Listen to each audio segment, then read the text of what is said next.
강혜신의 오늘의 미국.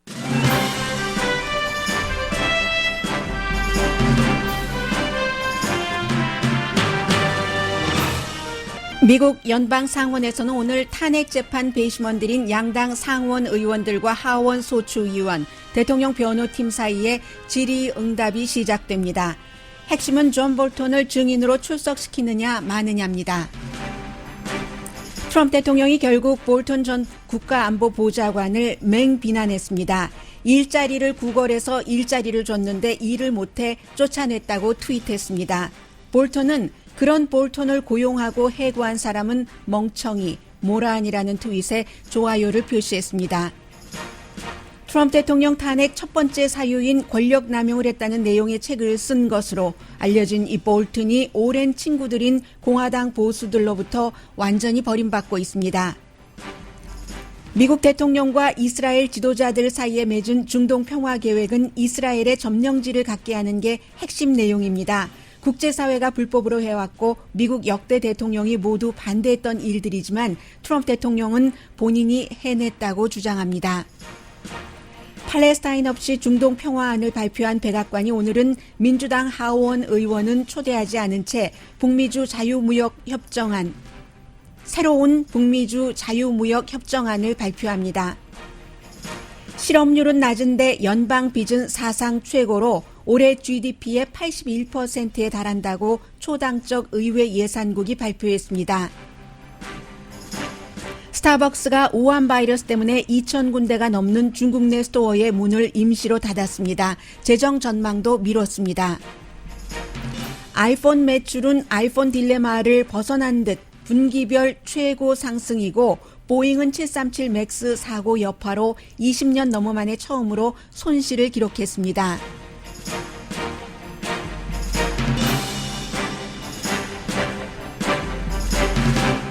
여러분 안녕하십니까? 오늘의 미국 강혜신입니다. 네, 드디어 미국이라는 나라가 지금까지 가보지 않았던 그런 길로 가고 있습니다. 오늘 아침 로스앤젤레스 시간으로 10시부터 지금까지는 하원의 기소팀, 하원 탄핵 소추위원들과 그리고 이제 대통령의 변호팀이 변론을 했고, 오늘은 이제 상원 의원들, 이번 탄핵 재판에서 배심원들이죠. 이 배심원들이 탄핵 소추 의원들과 그리고 백악관의 대통령 변호팀들에게 질문을 합니다. 그런데 그 룰 자체가 질문을 직접적으로 상원 의원들이 할 수가 없고 이 질문을 적어서 존 로버츠 대법원장, 지금 재판관이죠, 에게 건네주면 재판관이 큰 소리로 읽습니다. 큰 소리로 읽으면 이 질문 자체가 하원 소추위원들에게 공화당 상원 의원들이 하는 것도 있고 또 민주당의 상원 의원들이 대통령 변호팀에 하는 그런 질문도 있을 겁니다. 질문에 대해서 답변을 하는데 이 시간이 지금 16시간으로 책정되어 있기 때문에 하루 동안에는 하지 못하고 오늘과 내일 이틀 동안 나뉘어서 합니다. 그러면 답변을 하는 팀들은 뭐 하원의 소추위원들이나 아니면 백악관의 대통령 변호팀들은 시간에 제한은 없습니다. 그리고 나서 그럼 질문을 한 상원 의원들이 되질문을 한다던가 뭐가 잘못됐다고 한다던가 이런 것은 못합니다. 그러니까 우리가 흔히 대통령 후보 토론회에서 보는 것과 같은 반박, 질문을 한 사람이 답변을 듣고 나서 그거 사실과 다르잖아요 하는 그 같은 발언권은 없습니다. 그리고 이제 당연히 상원 의원들 한 명이 질문을 할 수도 있고 그룹이 질문을 할 수도 있고 뭐 16시간이라고는 하지만 그 시간이 한정되어 있기 때문에 뭔가를 중복을 피해야지 되기 때문에 잘 조절을 했겠죠. 공화당의 상원 의원, 민주당의 상원 의원 지도부에서. 참고로 지난번 빌 클린턴 전 대통령 당시에 그 당시 탄핵 때는 질문이 150가지였었다는 것 말씀드리고요. 그리고 기본적으로 이제 민주당 상원 의원들은 대통령 변호팀에게 왜 대통령의 변호를 하면서 대통령이 탄핵 사유가 되는 이런 이슈에 대해서 잘못을 저지르지 않았다는 증거와 사실에 기초해서 하지 않고 여러 가지 그 과정이라든가 이런 것만 갖고 하느냐라고 질문을 할 테고, 공화당의 상원의원들은 반대로 지금 하원이 대통령 탄핵 소추안을 여기까지 가지고 왔는데 그 과정이 잘못됐다. 대통령을 싫어하기 때문에 쫓아내려고 했었던 이 대통령의 취임 때부터 지금까지 이어왔었던 일 아니냐. 뭐 이런 형태의 질문을 많이 할 것으로 보입니다. 그리고 그리고 이제 대통령의 변호팀은 그런 점도 있겠네요. 우크라이나가 워낙에 부패했기 때문에 대통령이 군사 지원하는 것을 홀드했었던 것이지, 뭐 조 바이든 그 아버지와 아들을 조사해서 그 대통령 자신에게 유리한 그런 그 정치적인 입지를 갖기 위해서 그런 것이 아니었다라는 뭐 그런 형태의 답변을 할 것 같고요. 그래서 오늘 이 토론이 중요한 것은 오늘과 내일 이틀 동안 16시간 동안 토론이라기보단 질의응답이요. 그 이후에 토론이 또 있겠죠. 투표하기 전에. 이 질의응답이 있고 나서 토론을 거쳐서 과연 존 볼튼이라는 사람을 증인으로 출석시키느냐, 출석시키지 않느냐, 여기에 대한 투표를 하는 게 관건인데, 어제 오후까지 미치 매코넬 공화당 상원 원내대표가 우리는 존 볼튼을 의회에 증인으로 출석시키지 않기 위한 충분한 표를 확보하지 못했다라고 얘기를 했습니다. 지금 3명 정도는 민주당 쪽으로 기운 것 같거든요. 증인으로 출석을 시켜야지 된다. 일단 드러나 보고 우리가 대통령 탄핵이 맞는 것인지 아닌지를 결정을 해야지 된다 하는 사람이 변치 않는 3사람입니다. 밋 럼니, 수잔 콜린스, 그리고 리자 머콜스키, 각각 유타, 메인, 알래스카가 지역구인 연방 상원 의원들입니다. 여기에 이제 라마 알렉산더 테네시를 포함해서 다른 의원들이 어떻게 될지 모르겠고, 그러나 이 말도 지금까지 확보되지 않았다는 것이지,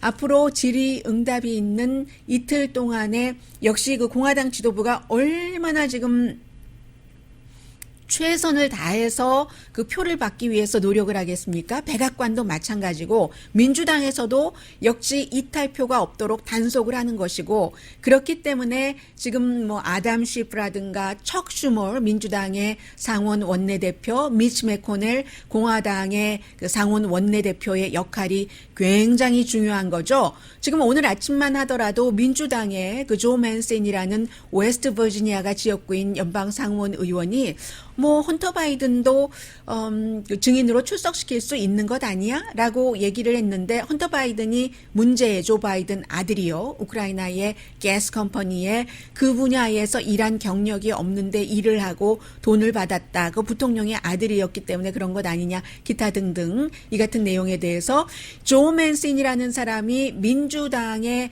당론과는 상관없이 뭐 헌터 바이든도 증인으로 나올 수 있는 것 아니야? 하면서도 또 하나는 붙여요. 본인은 민주당이잖아요.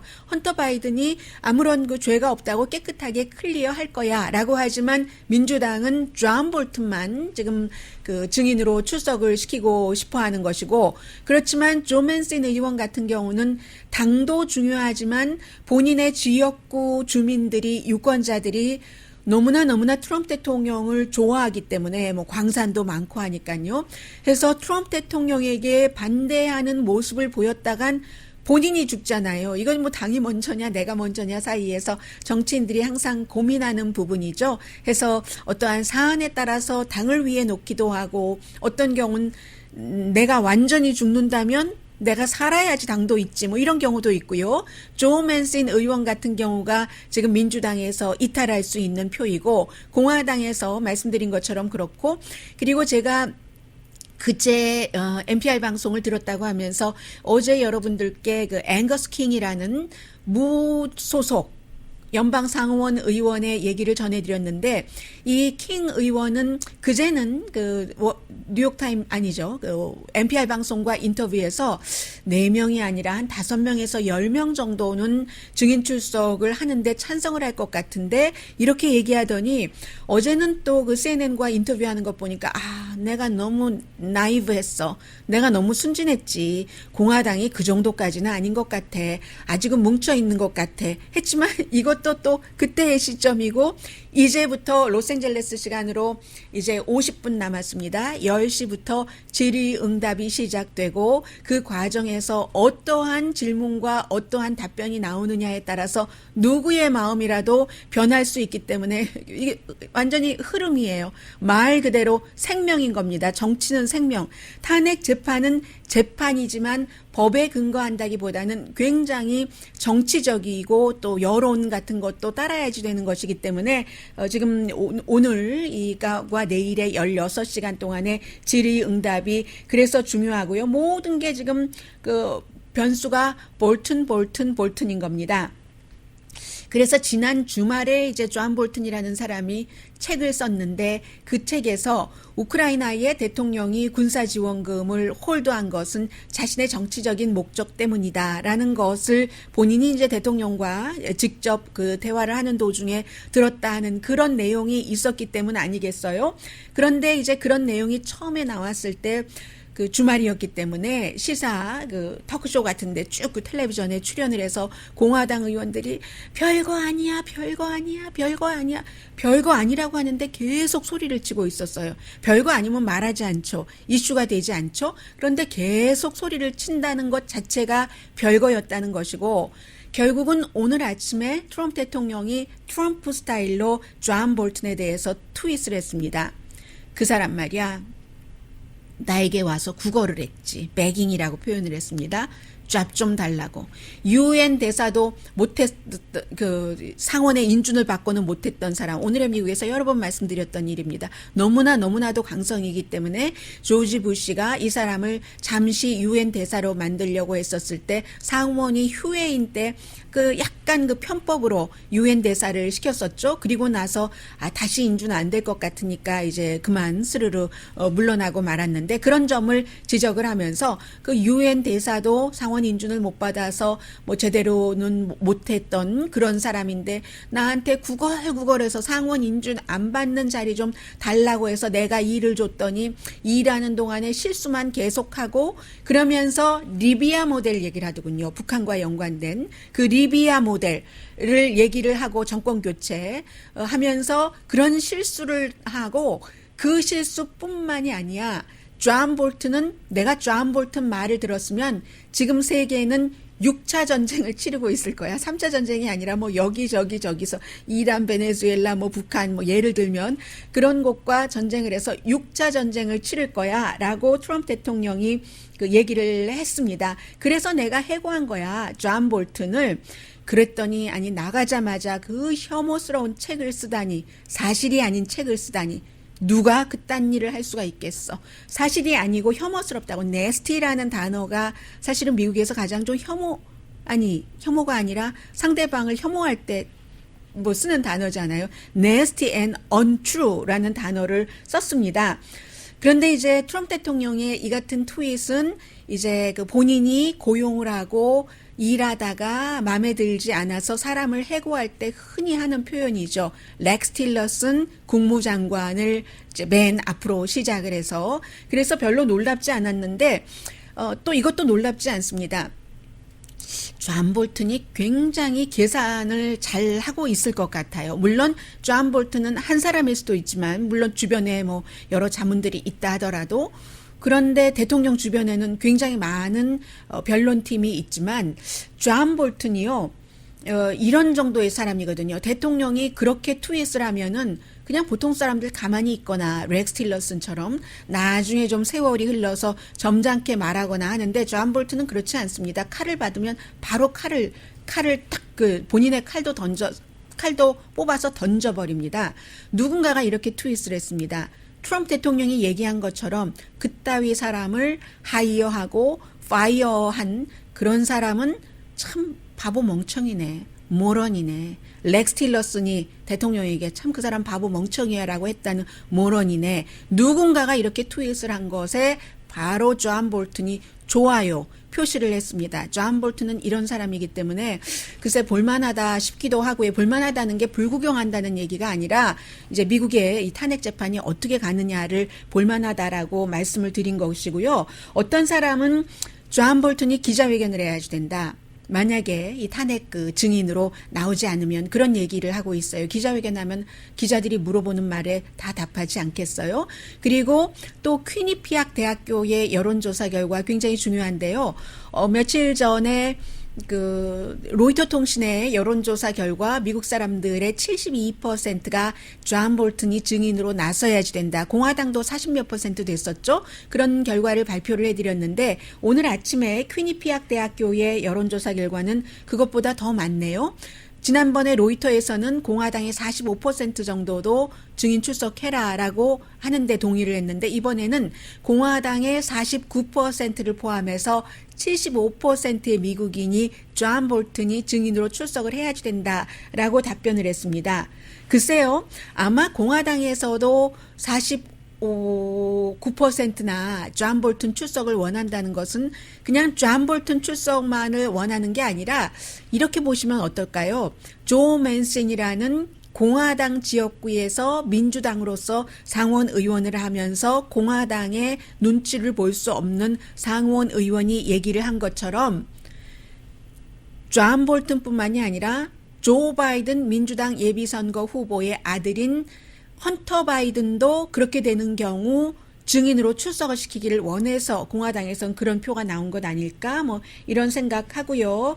어쨌든 존 켈리 또 증인으로 나와야지 된다. 어제 오늘의 미국 거의 끝 무렵에 말씀드렸잖아요. 존 볼튼 내가 같이 일을 해봤는데 그 사람은 그 어니스트한 가이다. 뭐 정책이라든가 뭐 태도라든가 이런 것과 상관없이 얘기를 하면서 나는 존 볼튼의 말을 믿는다라고 얘기하니까 그럼 존 켈리도 지금 그 증인으로 출석시켜야지 된다. 그러므로 일단 기본적으로는 이번 주말에 이제 그 탄핵 투표까지 전부 해서 2월 4일이 다음 주죠. 다음 주 화요일이네요. 다음 주 화요일에 트럼프 대통령이 국정연설을 할 때 나는 무죄다라는 얘기를 할 수 있을 것으로 예상을 됐었던 그 스케줄은 다 어긋나 버렸습니다.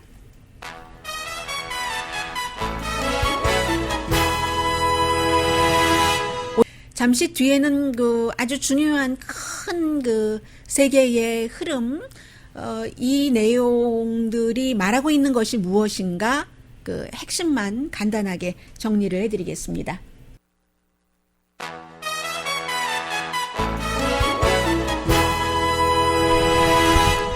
라디오 서울 방송 오늘의 미국 듣고 계십니다.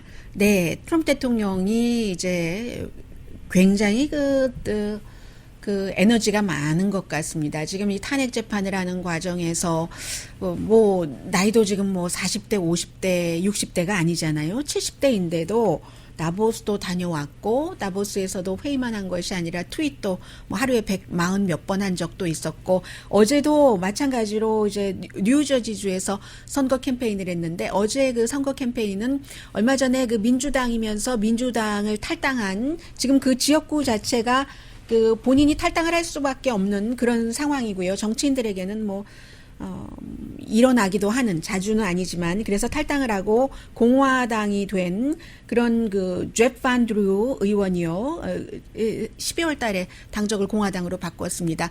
그 의원을 지지하는 그 같은 캠페인하면서 이게 대통령의 마음에도 굉장히 지금 신경이 쓰이는 부분이구나. 탄핵이라는 말을 안 하더군요. 그 안에 한 7,000명 모이는 데인데 트럼프 대통령은 또 많이 모이지 않는 곳에는 절대 가지 않습니다. 그리고 대통령을 지지하는 그 지지율이 단단하기도 하고요. 7,000명 꽉 찼고 당연히 밖에서도 이제 들어가지 못하고 기다린 그런 사람들이 있었겠죠. 탄핵이라는 말은 한마디도 안 하고 민주당은 참 못됐다. 뭐 이런 얘기 많이 하고요. 공화당 이제 새로운 공화당으로 당적을 바꾼 의원 용감하고 원칙이 있다. 뭐 좌파는 광신도야. 이렇게 트럼프 대통령이 좌파는 하는 행동들을 보면 광신도들 같아. 뭐 어제 이런 얘기를 했어요. 그리고 민주당에게 투표를 하면 헬스케어도 다 없앨 것이고 그리고 이제 그린 뉴딜이요. 이 그린 뉴딜 때문에 여러분들 뭐 일자리를 다 뺏기고 말 거야. 공장도 문 닫고 말 거야. 소도 다 없어질 거야. 하다가 그쪽 지역이 뉴저지 지역. 여기 소가 있는지 모르겠는데 소가 만약에 있다면 소도 다 없어질 거야. 뭐 그린 뉴 그 정책 같은 것이 전부 그 깨끗한 그 에너지를 얘기를 하면서 뭐 이산화탄소 뭐 이런 거 많이 얘기를 하잖아요. 그래서 이제 그렇게 얘기를 했고 이 소가 뭐 여기 별로 없을 것 같지만 소도 나만 하지 않을 거야. 뭐 이런 식으로 했고요. 나는 일자리 만드느라고 바쁘고 그리고 테러리스트들 죽이느라고 바쁜데 민주당은 가짜고 초당적인 싸움에 미쳐 있어. 크레이지라는 단어를 그냥 뭐 좋아서 크레이지가 아니고 정말 미쳐버렸다 할 때 그 크레이지라는 그런 형태로 어제 얘기를 하는 것을 봐서는 트럼프 대통령이 신경을 많이 쓰는구나 하는 것. 그리고 이제 어제와 오늘 이 두 가지를 보면은 스케줄에 맞춘 것이라는 것을 알 수 있는 거죠. 어제는 이제 중동 평화안을 팔레스타인은 초대도 하지 않았고 팔레스타인이 초대를 했어도 오지도 않았을 것이고 그런 그 안이 발표하기 전부터 반대를 했으니까 오죽하면 우리는 그 아바스가 1000번 노노노노노노라고 얘기를 하잖아요. 그 안을 보면은 50페이지나 되니까 제가 50페이지를 다 읽어보지는 못했습니다만은 50페이지의 요약본은 읽어봤습니다. 지도도 이렇게 보고 있는데 결국은 이제 67년도에 그 전쟁 이후에 이스라엘이 처음에는 야금 그리고 이제 트럼프 대통령 들어와서는 대범하게 성큼성큼 서안지구, 가자지구 이런 데를 이제 정착촌으로 한 것 그런 것들을 그 이미 만들어 놓은 정착촌을 97%나 그래 너네 이스라엘 땅이야 하고 인정해 주는 그런 것이었거든요. 물론 팔레스타인 국가의 주권도 인정을 한다는 내용이 있지만 뭐 영공이라든가 그 밖에 주권 인정은 조건부로 하기 때문에 그 조건을 팔레스타인이 도저히 받아들일 수 없는 그런 내용이었고요. 해서 결국은 이제 그 지도를 보면은 이스라엘이 그 팔레스타인 주변까지를 쭉 이렇게 둘러싸는 그 요르단 국경을 포함을 해서요. 그래서 이제 요르단에서도 지금 어떻게 할지 모르겠는 것이고요. 요르단 밸리, 그 요르단 밸리 같은 경우는 요르단으로서는 국경에 접하고 있고 팔레스타인으로서는 미래의 팔레스타인이 그 국가가 되고 나면은 예루살렘을 뭐 예를 들어 우리의 성지로 이스라엘은 예루살렘은 온통 다 우리 거다라고 얘기를 하고 팔레스타인에서는 예루살렘의 그 한 부분을 우리의 성지로 하겠다 하는 것이고 그리고 요르단 계곡 같은 경우는 우리의 그 곡창지대로 만들겠다 하는 게 팔레스타인인데 그걸 다 이스라엘에 줘버린다고 하니까 이것이 특히 이제 그 서안지구에서 국제사회가 전부 이스라엘이 점령하고 사람들을 이주시켜서 거기 살게 하고 말뚝박게 하고 하는 것을 불법으로 보고 있잖아요. 그리고 그 미국의 역대 대통령들도 이런 것은 그 반대를 해왔었죠. 그런데 벤자민 네탄야후가 트럼프 대통령을 꽉 잡아서 트럼프 대통령이 벤자민 네탄야후에게 그린라이트를 준 것이다. 청신호를 지금 그 기소가 되고 해서 그 정치적으로 어려운 벤자민 네탄야후에게 세계의 뭐 거의 모든 전문가들은 그렇게 보고 있고요. 이스라엘 남부도 달라지는 거죠. 가자 지역을 이렇게 확장하게 해주니까 그래서 중동 그 1967년 이후에 서안과 예루살렘이 중동 평화의 핵심이었는데 아무도 하지 못했습니다. 70년대에 카터도 못했고 90년대에 그 빌 클린턴도 못했고 빌 클린턴 같은 경우는 저는 영원히 잊어버릴 수가 없습니다. 이 중동 평화안 이것 때문에 북한 문제도 뒤로 밀렸었고 하는데 하지 못했어요. 하지 못한 것은 그만한 이유가 있으니까 못하는 것이다라고 생각하는 게 상식적이겠죠. 북한 문제도 왜 그 한국전 이후에 모든 대통령들이 문제를 풀지 못했는가? 풀기 어렵기 때문에 꼭 능력이 없어서라기보다 그런 것이고 트럼프 대통령은 어제 이 안을 발표를 하면서 거봐라 역대 대통령들이 다 못한 걸 내가 해냈다라는 트레이드마크와 같은 시그니처와 같은 얘기를 또 했는데 이 안이 또 중요한 것 하나 보니까요. 그 점령하고 합병하고 그런 지역들이요. 그렇게 그 점령하고 합병한 이 지역을 지금 미국이 땅땅땅 이스라엘 것이다라고 인정을 해주는 것을 바꿀 수 없도록 하는 그런 것이 포함돼서 이게 굉장히 중요한 것 같고, 지금 뭐 유나이티드 에미레이트, 아랍에미레이트 같은 경우와 이집트는 약간 그 미국 편으로 돌아섰지만 요르단은 본인들 뭐 국경도 있기 때문에 그렇지 않는 것 같고, 이렇게 되면은 요르단이 이스라엘과 맺은 뭐 협정 같은 것도 뭐 파기할 수도 있고요. 그래서 마이크 폼페이오 국무장관이 또 다지기 위해서 이스라엘, 뭐 영국 같은 나라는 아무리 미국이 요즘에 미워도 영국이 뭔가 협조를 해주지 않으면은 미국이 그 목소리를 완전히 내기 힘드니까, 그래서 이제 마이크 폼페이오가 대통령이 이런 발표를 해놓고 또 한 번 그쪽 지역을 방문을 합니다. 그리고는 이제 오늘 아직 그 시작하지 않았네요. 아마 그 조금 그 뉴스를 흐리기 위해서 어느 시점이 됐든지 간에 의회에서 탄핵에 관한 상원 의원들, 배심원들의 질의응답이 이어지는 동안에 이 같은 내용을 하지 않을까. 그러면 당연히 카메라가 어느 정도라도 그 백악관으로 가잖아요. 그 나프타 이름을 제가 찾고 있죠. USMCA를 새로 이렇게 했다 해서 오늘 발표를 하는 겁니다. 백악관에서는 굉장히 큰 축하 행사를 할 거고요. 왜냐하면 한 축하객들 초대 손님이 400명 정도 된다고 하니까, 백악관에서 발표한 것 보니까 뭐 정치인들이요, 상원의원, 뭐 하원의원, 특히 이제 하원이 중요했죠. 그리고 무슨 뭐 각주, 로컬 이런 많은 사람들을 초대를 한다고 하는데, 유난히 민주당 하원 의원들만 초대하지 않았습니다. 한 명도 민주당 하원 의원들. 그런데 이 내용은 민주당 하원이 통과시키는데 상당히 애를 썼거든요. 원래 이게 공화당 아니라기보다는 그 민주당에서 그 중요하게 생각하는 그런 점이니까요. 그래서 대통령으로서는, 트럼프 대통령으로서는 가장 지금까지 그 이룬 것 가운데서 큰 무역 협상이고, 그런데 이게 사실 완전히 끝난 것 같지는 않는데요. 왜냐하면 멕시코에서는 국회를 통과했지만 캐나다는 아직 통과하지 않았거든요. 몇 개월 남았고, 미국에서는 제가 민주당 하원이 애를 썼다거나 힘을 보탰다고 말씀드리는 것은 민주당이 하원도 찬성을 해서 통과를 시켜줬잖아요. 이러한 것들은 의회에서 통과가 돼야지만 집행될 수 있는 것이기 때문에. 그런데 아무튼 민주당 초대하지 않았어요. 그랬더니 또 낸시 펠로시 하원 의장이 가만히 있느냐, 그건 아니군요. 우리가 큰일 했다. 뭐 초대받지 못하면 어때? 초대받지 않은 손님이면 어때? 노동자들에게도 처방약에도 뭐 환경이라든가 여러 가지 그 메커니즘에 우리 큰일 했어라고 얘기를 하고 있고요. 시라큐스 대학교의 아주 유명한 경제학자 그 메리 러블리 교수 같은 경우는 불확실성은 계속될 것이다라고 얘기를 하고 있고요. 굉장히 많은 사람 뭐 백악관에 가겠네요. 오늘 뭐 정치인들뿐만이 아니라 노동자들도 갈 테고, 농부도 갈 테고, 기타 등등. 그래서 이제 이런 일들이 오늘 백악관에서는 일어날 테고요.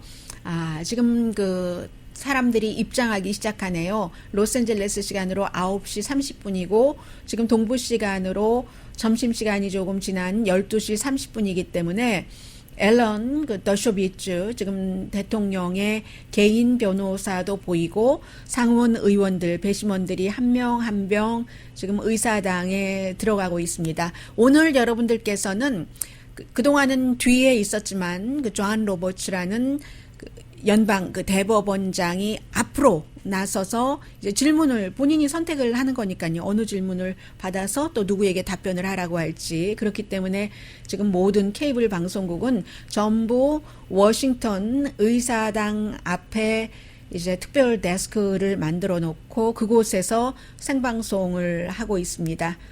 네, 잠시 뒤에 경제와 연관된 뉴스들 전해드립니다.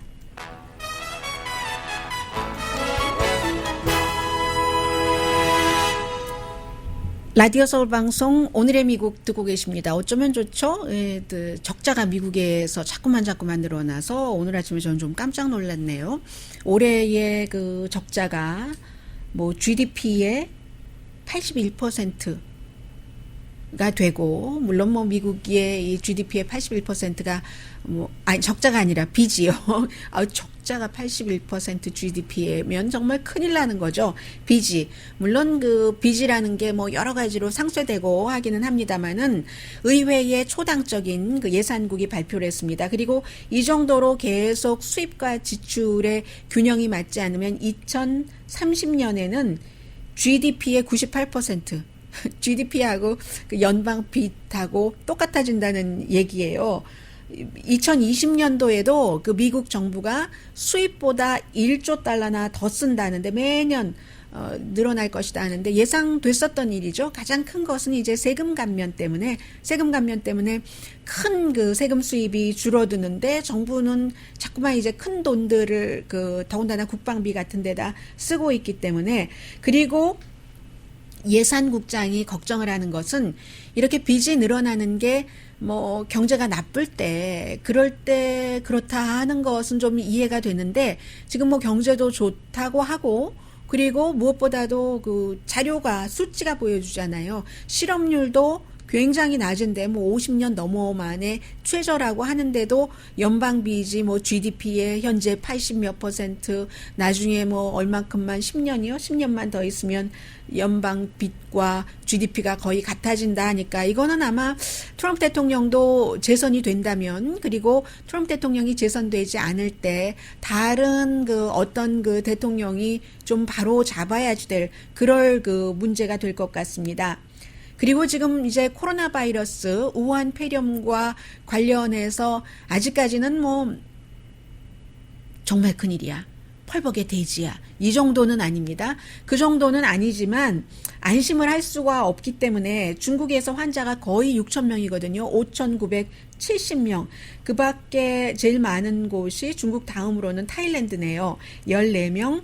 홍콩과 타이완이 8명, 7명인 곳은 많습니다. 환자. 일본, 말레이시아, 마카오, 싱가포르 다 근처죠.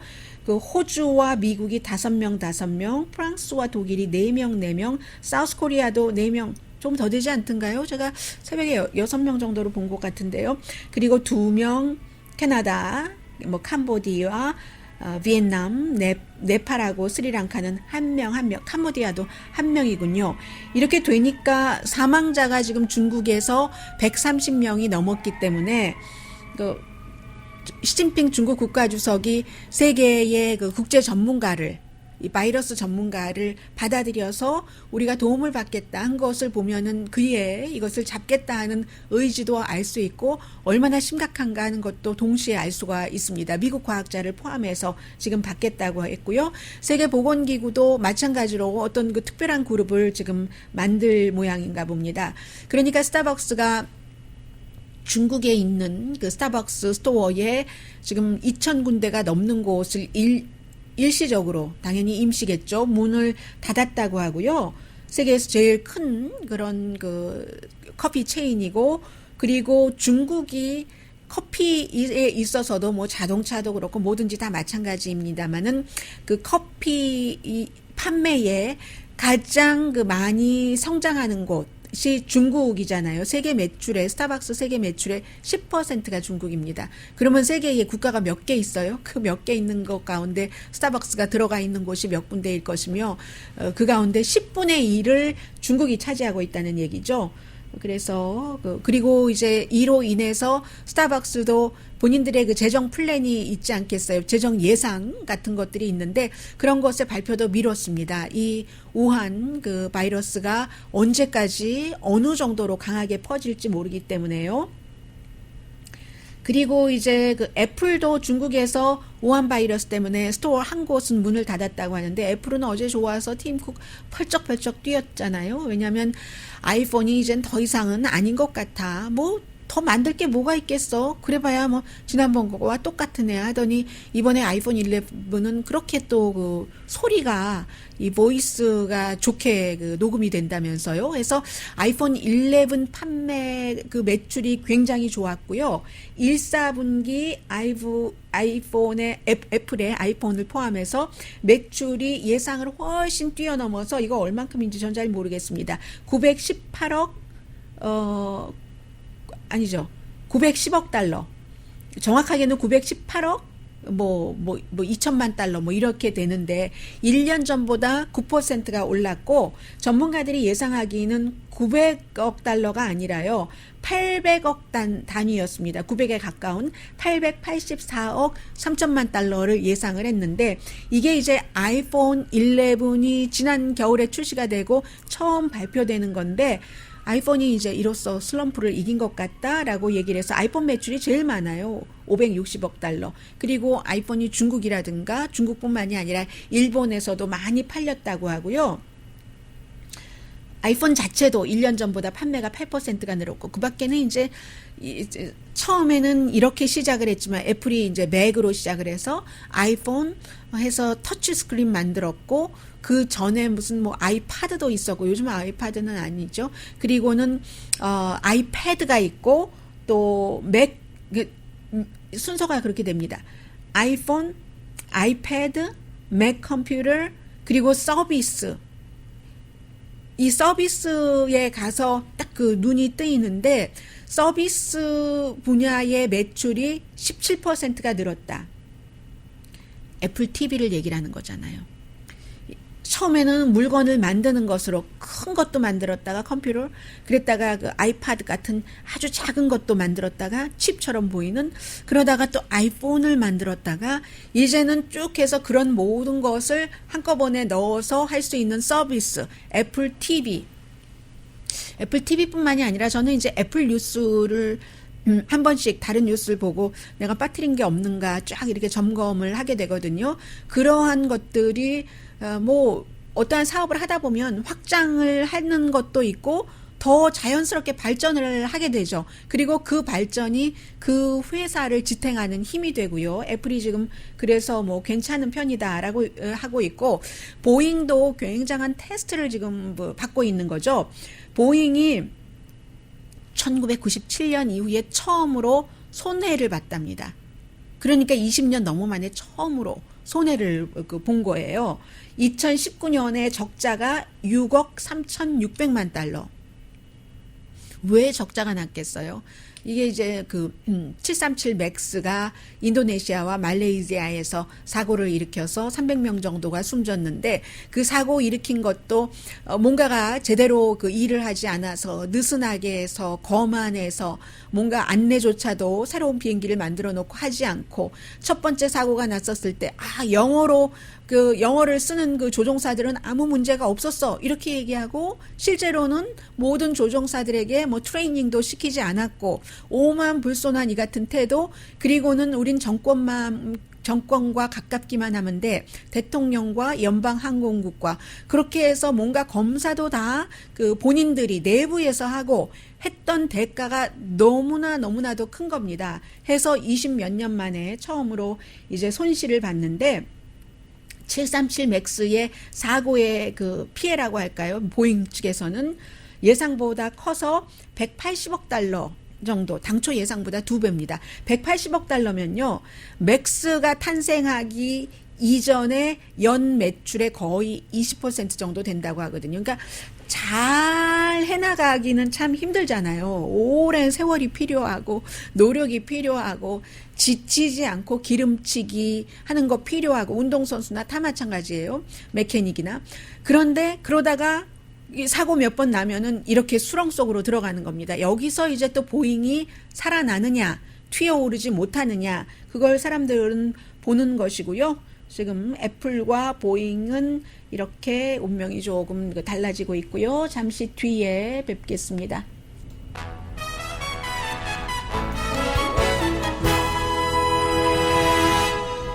라디오 서울 방송 오늘의 미국 듣고 계십니다.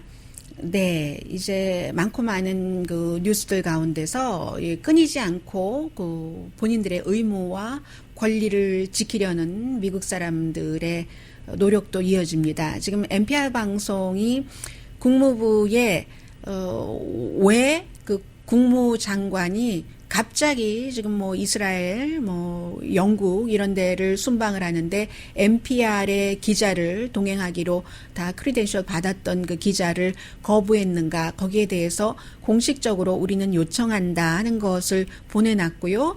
그리고 이제 그것이 1월 24일에 NPR의 그 All Things Considered의 그 공동 그 진행자인 메리 루이스 켈리와 인터뷰를 할 때 그 마이크 폼페오가 마음에 들지 않아서 뭐 여러 가지 뭐 폼페오는 메리 켈리가 그 진행자가 거짓말했다, 이란 문제만 얘기하기로 했는데 하고, 이 사람은 아니다, 나는 그 컨펌을 했다라고 얘기를 했고, 뭐 지도도 이 사람이 유럽학을 전공한 사람인데 우크라이나 지도 갖고 와보라고 해서 찾아보라고 하고, 그게 이제 왜 문제가 되냐면은 우크라이나가 뭐가 그렇게 중요하느냐 뭐 이런 식으로 폼페오는 얘기를 해. 공식적으로는 그렇게 얘기 안 하죠. 공개 장소에서는 우크라이나 중요하다, 미국의 우방 이렇게 얘기하는데, 그 기자에게 그렇게 저널리스트에게 얘기를 했다고 하고, 우크라이나는 지금 탄핵 재판에서도 계속 나오지만 굉장히 중요하죠. 왜냐하면 그 러시아라는 국가의 그 아래쪽, 이쪽 서쪽 아래쪽에 있기 때문에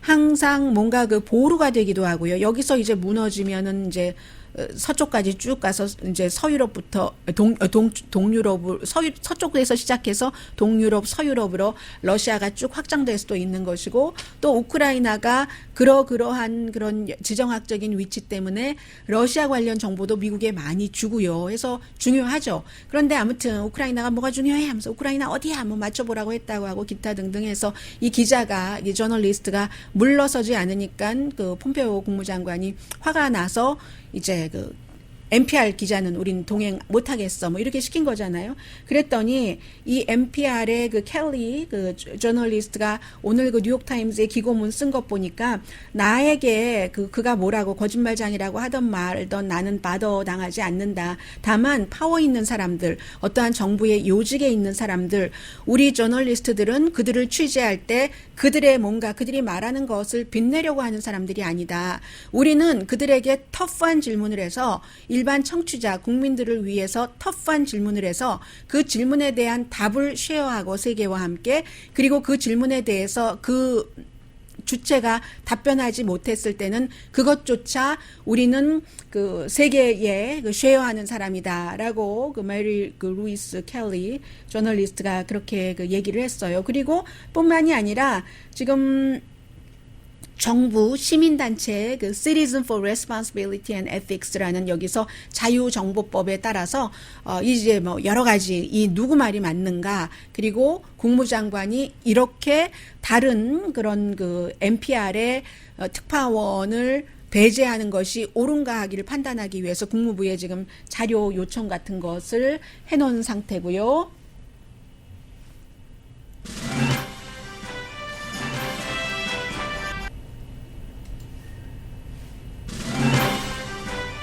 죄송합니다.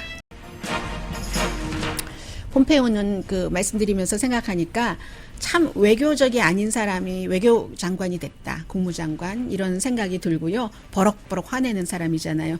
또 하나는 이 존 볼튼이 백악관에서 책 내면은 너 안 돼 하고 현실적인 위협을 했다고 하는데, 그 위협이 무슨 위협인지는 모르겠고요. 10시부터 이제 중대한 일 시작합니다. 강혜신이었습니다.